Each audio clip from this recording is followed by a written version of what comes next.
My name is Alex, and this story is about the moment I realized my parents never really saw me as their son, just as an afterthought, a backup plan, someone they could exploit whenever it suited them. I was 22, studying abroad in Germany on an exchange program, living what I thought was the best year of my life. I had worked my ass off to get there, years of part-time jobs, scholarships, and late-night study sessions. But the thing I was most proud of? My car. It wasn't just a car.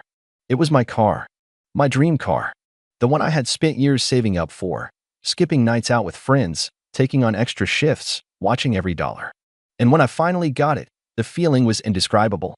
It was sleek, fast, and everything I had ever wanted. It was my prize for all the hard work I put in.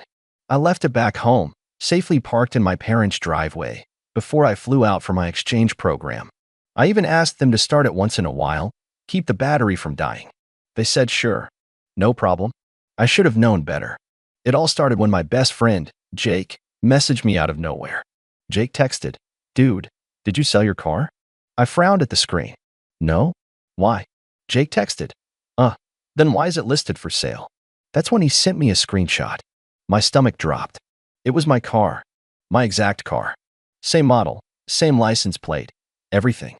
Up for sale on some local Facebook marketplace listing. The price? Way too low. At first, I thought it had to be a scam. Some weirdo using my pictures to bait people. But then I noticed something: the location. It was listed in my hometown. My heart started pounding. I immediately called my parents. My dad picked up. "Hey, Alex, how's Germany?" His voice was casual, like nothing was wrong. I didn't waste time. "Why is my car listed for sale?" There was a pause. A long pause.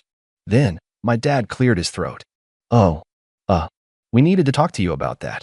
My hands clenched into fists. "Talk to me? You already put it up for sale." Another pause. Then, my mom got on the line. Her voice was sickeningly sweet. "Honey, don't overreact. It's not a big deal." "Not a big deal? Not a big deal. It's my car." I snapped. I never agreed to sell it. What the hell is going on? That's when they hit me with it. "Well," my mom said, like she was explaining something completely reasonable, "your cousin Ethan ran into some financial trouble. He had some debts to pay off, and, well, you weren't using the car anyway, right?" I swear, my vision went red for a second. "Are you kidding me? You're selling my car to pay for Ethan's debt?" "Not selling," my dad corrected. "It's already sold." Everything went quiet in my head. I felt like I was outside my own body, watching this happen. "You already sold it?" My voice was barely above a whisper. My mom sighed like I was being dramatic. "We didn't want to bother you with it. You're so far away, and Ethan really needed help. Family takes care of family." I wanted to scream. Family? They were talking about family? The same parents who had never once helped me when I needed it? The same parents who watched me break my back working to afford that car and never once offered a dime? And for Ethan, the golden boy, my entitled cousin who had never worked a day in his life and somehow always found himself in financial trouble? The same Ethan who got a brand new car as a graduation gift while I had to save for years? I took a deep breath, my hands shaking. "Who did you sell it to?" "Alex, sweetie, who did you sell it to?" A heavy silence. Then my dad muttered, "Some guy named Mark." I immediately hung up. I didn't cry. I didn't scream. I didn't throw anything. Instead, I acted. First, I messaged Jake. "Find out everything you can about this Mark guy. Who he is, where he lives, anything." Then, I pulled up my phone's notes app and scrolled down to something I had saved a long time ago, something that was about to make my parents regret everything. The car's title. Because here's what they didn't know. The car was still legally mine. The title was in my name. And that meant one thing. They hadn't sold the car. They had stolen it. And I was about to make them pay. I didn't sleep that night. I sat in my tiny apartment in Germany, heart pounding, mind racing, planning every step. My parents thought they had control of the situation. They thought they could guilt trip me into accepting it, make me feel bad for Ethan, and move on. But they had no idea who they were messing with. By the next morning, Jake had come through. Jake texted, "Found the guy.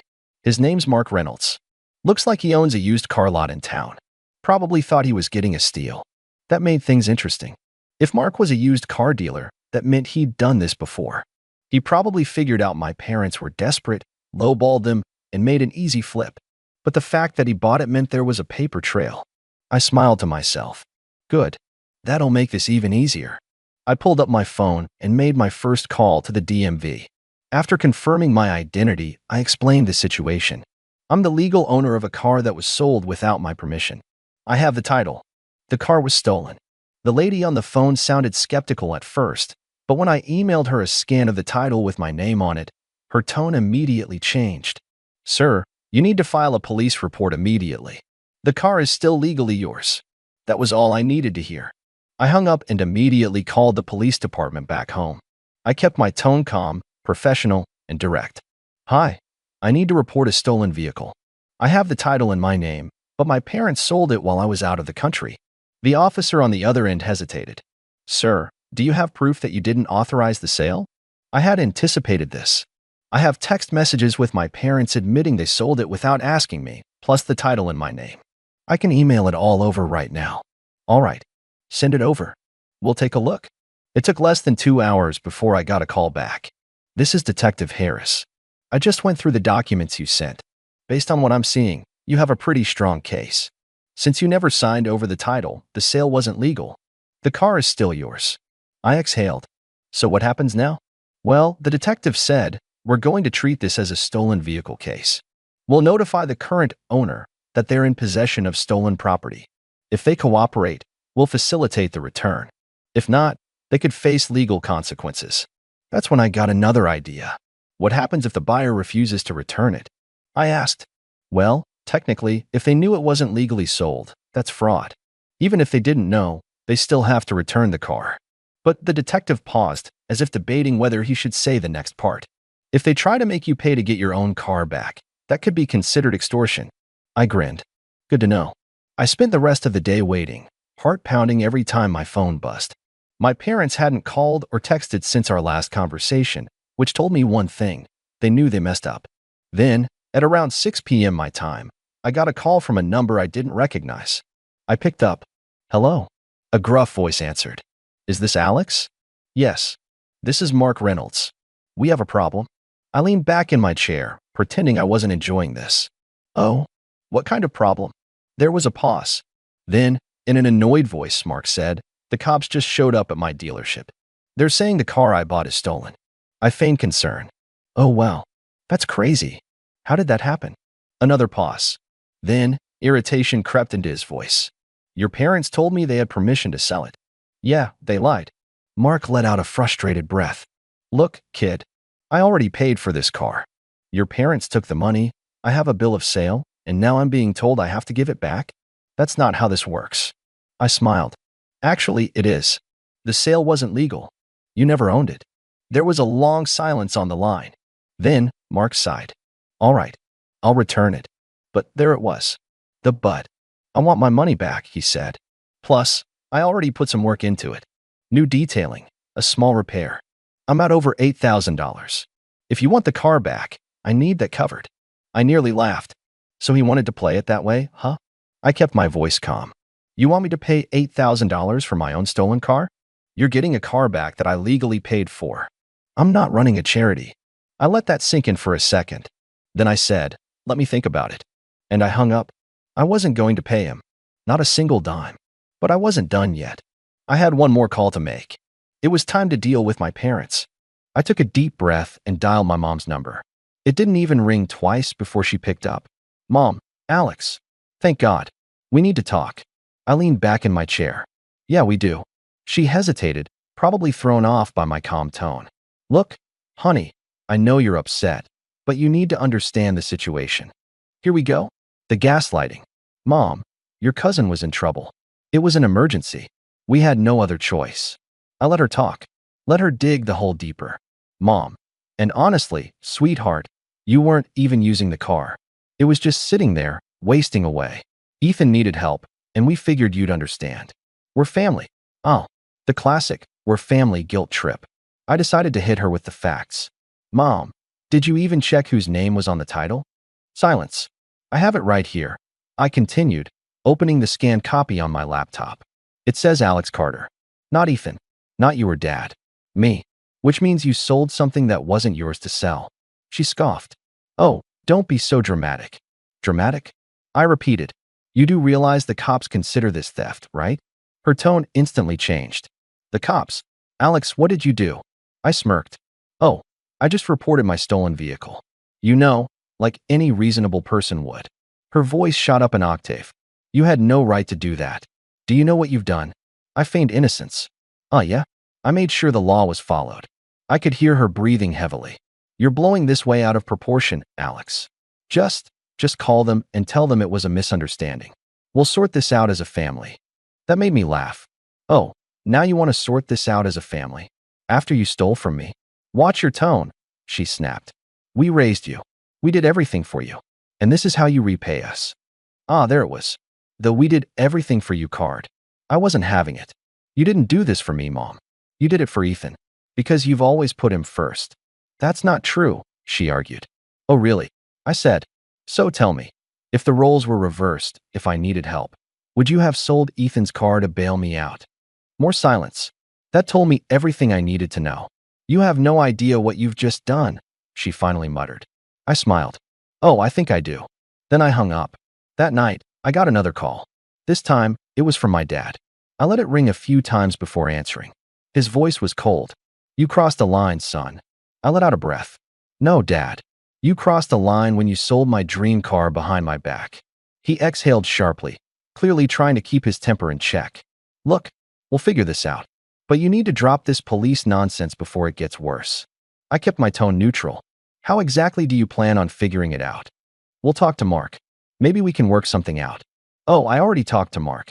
And that's when an idea hit me. Actually, I said, Mark has an offer.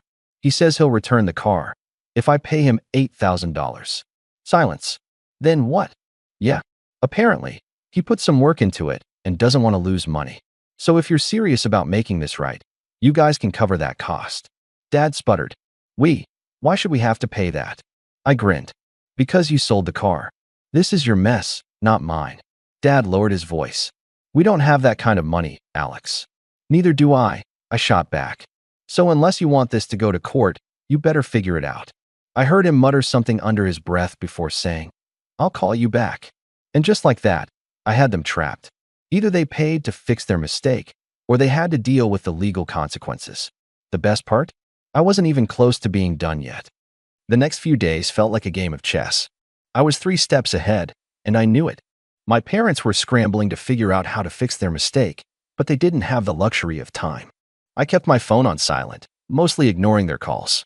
Every time they reached out, I knew they were hoping I'd cave, that I'd let them talk me into backing down. But I wasn't going to be their scapegoat. Not this time.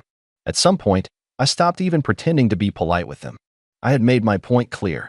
The ball was in their court now. Then, 2 days later, I got a text from Jake. Hey, just for your information, Mark is still trying to sell the car. He's offering a $5,000 discount to anyone willing to take it off his hands, but I think he's getting desperate. Just thought you should know. I nearly laughed. So Mark was trying to flip my car again? It didn't take much effort to see the opportunity. If Mark was desperate enough to discount it that much, it meant he was either getting pressure from the police or trying to cut his losses. Either way, I had leverage. I called the police officer handling the case, Detective Harris, and gave him a heads up about what was going on. Mark Reynolds is trying to sell my car again. It's still in my name and hasn't been returned. There was a pause on the line, and then Harris's voice came back, sharp and serious. If he's trying to sell it without returning it, that's theft by deception. Let me know if you get any more info. I nodded even though he couldn't see me. Will do. I knew this wasn't the final piece of the puzzle, but it felt good to have the law on my side. Later that day, my dad finally called back. His voice was low, tight with frustration. Dad, Alex, we've been talking about this, and your mother and I have decided we'll pay Mark the money to get the car back. I smiled to myself. Bingo. That's good, I said, pretending to be casual. So I guess you figured out the $8,000 then? Not exactly, he muttered. We'll do $1,500. Take it or leave it. I blinked, a little taken aback. $1,500? For a car that's worth at least $10,000. We're already going above and beyond here, Alex. Don't push it. I couldn't believe what I was hearing. They sold my car, didn't even ask me, and now they were offering me half of what was needed just to get it back? Dad, I'm not negotiating here. I'm not paying Mark a penny for a car that was mine to begin with. You owe me the full amount, or I'll let the cops handle it. His voice went tight. This is ridiculous, Alex. You're going to ruin everything. We're family. I sighed. We're family, Dad? Then why is my car the only thing that seems to matter? There was a long pause. He was still trying to process everything. I don't know what you want from us. You're going to have to figure that out. But you don't get to treat me like a fool anymore. And then I hung up. A few more days went by. My parents didn't call. I didn't reach out. Then, out of nowhere, I got another call from Mark Reynolds. Alex, his voice was as smug as ever. I've been thinking about your little offer. I crossed my arms, waiting. And you're not gonna like it. But if you want your car back, you'll have to pay me $9,000. I raised an eyebrow. I thought you were offering a discount? Mark let out a chuckle. You don't get to tell me how this works, kid. This car is worth more than what I paid for it. So I'm raising the price. I leaned back in my chair, enjoying the moment. You sure you want to play this game, Mark? You might want to check with your lawyer before you make any more threats. There was a long pause, and then he snapped. Fine. I'll take $5,000. Take it or leave it. I almost burst out laughing. This guy was getting desperate. Not a chance, I replied. I'm coming for the car, and I'm coming for the money you've scammed me for. He didn't respond right away, but I could hear him grinding his teeth on the other end. Finally, he spat, You're making a big mistake, Alex. You'll regret this. I smiled. Maybe you will. I hung up. The next morning, I woke up to a text from Jake. Jake texted, Mark's trying to sell it again. He's calling it a rare find now, offering it for $3,000. Looks like he's getting desperate. You should move fast. Perfect. I wasn't going to let this guy get away with it. The game had changed now. I wasn't going to make any more calls. I was going to show up in person and take back what was mine. And when I did, I would make sure Mark had to answer for every single cent he'd tried to scam me out of. The plan was simple, but it was going to hit like a freight train. I wasn't going to waste time with phone calls anymore. I called Detective Harris first thing in the morning.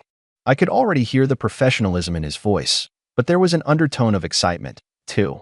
He was itching for a fight. Detective Harris, you've got everything ready, Alex? Yeah, I'm heading over there now.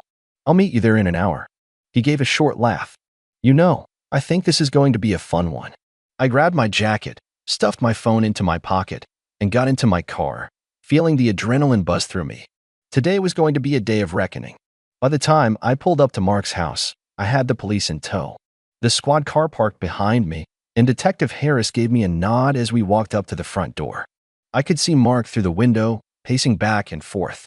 He wasn't expecting company. I knocked. Mark opened the door, a cocky grin plastered across his face. Well, if it isn't the little thief. Come to beg for your car back. I stared him down. Not exactly, Dash, Mark blinked. What are you? Before he could finish, Detective Harris stepped forward, flashing his badge. You're under investigation for theft by deception. The car is being seized, and any attempt to sell it is a felony. Mark's face drained of color. He backed away, his earlier bravado crumbling like a sandcastle. Wait, what?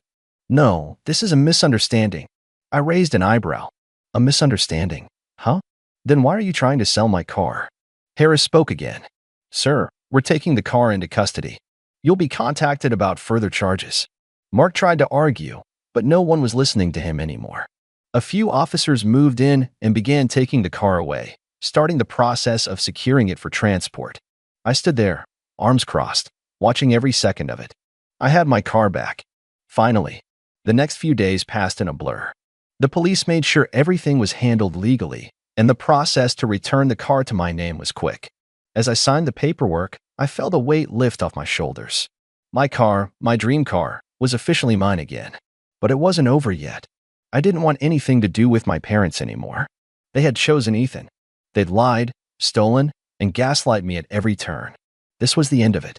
I wasn't going to be their punching bag anymore. I called them one last time. Mom responded, Alex, honey, I know we've had our differences, but this isn't the time to be angry. You're right, I said, cutting her off. This isn't the time to be angry. It's time to be done. There was a long silence on the other end. I could hear my mom's shaky breath. What do you mean? What's going on?